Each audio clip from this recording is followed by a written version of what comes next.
าพเจ้าในนามต่างนาผู้อำนวยการโรงเรียนมส.กาสีมีความสมเสยมายังองค์การโกโววิชั่นที่มีการช่วยเหลือโรงเรียนมส.กาสีของพวกเขาเพื่อเฮ็ดให้นักเรียนหญิงที่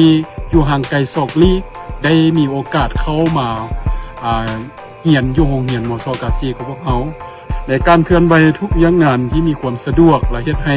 นักเรียนหรือพ่อแม่ก็บ่มีสิ้นเปลืองในการใส่ใจแล้วเขาเจ้าก็จะมาเข้าโรงเรียนปกติคณะอำนวยการโรงเรียนมส.กาสีก็ขอบใจมายังองค์การโกโววิชั่นที่ได้มีความสุขอยู่มีความช่วยเหลือเต็มเม็ดเต็มหน่วยให้พวกเขาขอบใจ